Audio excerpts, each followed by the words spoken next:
Halo, perkenalkan nama lengkap saya Basilika Ichen Tiharming, biasa dipanggil Ichen. Saya dari program studi Pendidikan Jasmani, Kesehatan dan Rekreasi semester 4. Di sini saya akan menjelaskan materi tentang sistem gerak berantai. Yang pertama, sistem gerak berantai atau kinetic link system.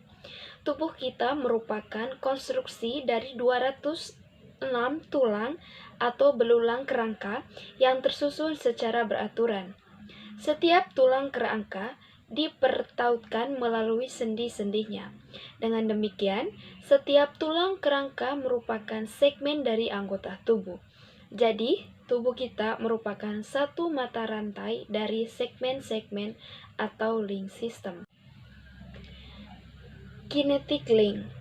Nah, pada aktivitas olahraga, masing-masing segmen memberikan kontribusi dalam gerakan-gerakan yang disebut dengan kinetic link. Misalnya, pada gerakan melempar lembing, akan terlihat peranan dari setiap segmen dalam menghimpun kecepatan gerakannya pada lembing yang dilempar. Peranan dari setiap segmen mengikuti prinsip-prinsip tertentu, yaitu kinetic link. Kedua, macam gerak berantai. Misalnya, saat berlari melangkahkan kaki, tungkai kita berayun. Tungkai atas berayun pada sendi panggul, tungkai bawah pada sendi lutut. Saat kita melempar bola, lengan atas memutir pada saat sumbunya memanjang, longitudinal, sedang lengan bawah berputar pada sendi siku. Yang ketiga, gerak berantai dari segmen. Perhatikan orang melempar bola. Pertama kali yang dilakukan orang itu ialah memindahkan berat badannya dari kaki belakang ke kaki depan. Jadi, yang bekerja ialah tungkai kaki lebih dahulu. Dilihat dari tumpuannya, bagian pangkal atau yang kuat bekerja lebih dahulu. Dari pangkal, berturut-turut ke segmen di atasnya, terus sampai ke bagian ujung, yaitu jari tangan. Sebagai analoginya, cobalah pegang sebuah semeti atau cambuk pada pangkalnya, dan saat menebaskannya akan terdengar suara yang keras. Nah, suara itu terjadi karena ujung semeti menghimpun kecepatan yang besar sekali sejak dari pangkalnya, sehingga mampu membelah udara dengan cepat. Lihat bentuk dari semeti dan perhatikan sifat yang terkandung dari segmen demi segmen dari pangkal ke ujung. Berikut, mengarahkan kecepatan menurut prinsip gerak berantai. Yang pertama, mulailah mengarahkan kecepatan dari pangkal paha atau otot yang kuat atau besar, kemudian secara berurutan dan dengan saat yang tepat segmen berikutnya sampai ke ujung atau otot yang lemah. Dengan sendirinya, kekuatan dari segmen yang bersangkutan sangat dominan untuk menghimpun kecepatan. Setiap segmen memberikan kontribusi kecepatan menurut gerakannya yang khas. Yang kedua, perpindahan kecepatan dari segmen adalah sebagai berikut.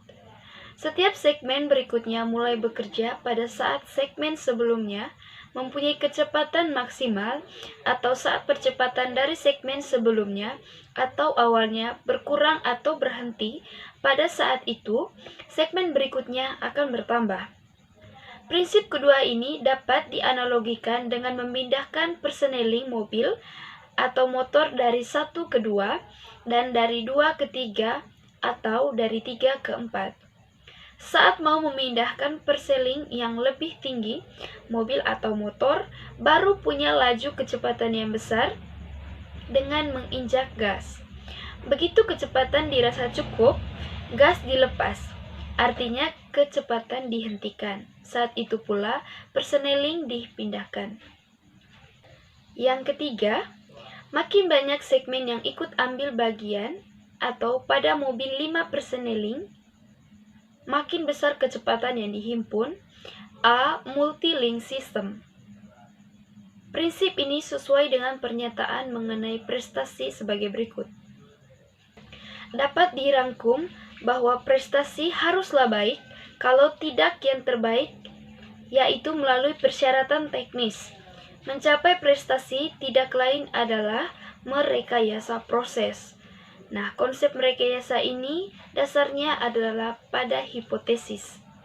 Artinya, prestasi hanya mungkin terwujud apabila tenaga dikeluarkan secara bertahap dan mampu mengakumulasi hasilnya secara maksimal. Yang berikut, prinsip kinetic link.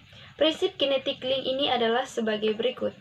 Yang pertama, mula-mula yang memberikan impuls adalah segmen atau bagian tubuh yang paling kuat yang letaknya pada bagian pangkal atau proksimal. Pada tolak peluru, bagian tersebut adalah pada tumpuan kaki yang kuat dan stabil. Yang kedua, kemudian diikuti oleh segmen berikutnya, yaitu yang terdekat dengan bagian pangkal. Yang kedua, kemudian diikuti dari segmen berikutnya, yaitu yang terdekat dengan bagian pangkal tadi. Yang ketiga, selanjutnya secara berurutan adalah segmen-segmen yang mengarahkan ke ujung bergerak secara berkesinambungan. Yang keempat, pola gerakan dari setiap segmen adalah sebagai berikut. Gerakan inisial yang diperoleh dari segmen sebelumnya atau pangkal dilanjutkan oleh segmen tersebut dan diteruskan ke segmen berikutnya sehingga segmen yang paling akhir atau ujung menghimpun kecepatan gerakannya secara maksimal. Sebagai contoh yaitu pada clean and jerk. Perhatikan orang yang sedang angkat barbel atau weightlifting, gaya clean and jerk. Yang pertama, mula-mula lutut ditekuk agar mempunyai gaya dorongan dari tungkai yang kuat. Yang kedua, pada saat ini lengan yang relatif lemah tetap lurus. Artinya dengan tidak kerja otot yang lemah berarti efisiensinya kecil. Yang ketiga, apabila barbel sudah bergerak oleh karena dorongan tungkai, pada saat itu maka berlakulah hukum Newton 1, yaitu benda yang bergerak cenderung bergerak terus. Pada sifat hukum ini, barulah dengan bekerja mengangkat barbel yang beratnya lebih dari sekuintal. Lengan mengangkat dengan gerakan fleksi siku, tapi tidak dilanjutkan dengan eksistensi pergelangan tangan sebab terlalu berat. Yang keempat, gerak selanjutnya ialah menopang barbel yang sudah terangkat agar tinggi dengan jalan menekuk lutut lagi agar barbel jatuh pada gelang bahu. Saat ini barbel bisa disanggah oleh otot tungkai lagi sehingga posisinya berdiri tegak dengan barbel di atas bahu. Yang kelima, bagian gerakan selanjutnya agar barbel dapat dipegang dengan tangan terentang lurus di atas kepala. Kembali lagi, barbel harus digerakkan oleh tungkai yang kuat, bukan oleh lengan yang relatif lemah. Yang keenam, tekuk lutut kemudian dorong dengan ekstensi lutut atau gaya propulsif dari tungkai. Saat barbel bergerak, lengan bekerja dengan mendorong barbel ke atas. Dorongan lengan ini tidak mampu sampai ke posisi lengan ekstensi penuh sebab terlalu berat. Yang ketujuh, agar tidak mengganggu efisiensi lengan, cepat rendahkan badan dengan jalan membuka kaki depan belakang. Pada posisi ini, lengan bisa diluruskan sehingga tidak membebani kerja lengan. Yang kedelapan, pada posisi lengan lurus di atas kepala, clean and jerk sudah 80% selesai. Tinggal kedua tungkai diluruskan dan kedua kaki membuat sikap tegak. Yang berikut rangkuman kinetic link. 1. Setiap aktivitas olahraga selalu dicari keterkaitan antara setiap segmen atau anggota tubuh. Yang kedua, setiap segmen atau anggota tubuh bergerak secara sekuensional atau beraturan, tidak simultan atau bersamaan. Yang ketiga, gerakan secara sekuensional berpegang pada prinsip proses mentransfer momentum sudut dari segmen yang satu ke segmen yang lain dari satu sistem.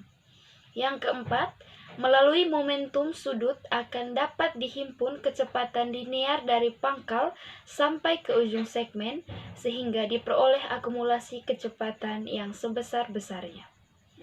Demikianlah materi yang saya bawa hari ini. Semoga apa yang saya bawakan hari ini dapat berguna bagi teman-teman sekalian. Terima kasih.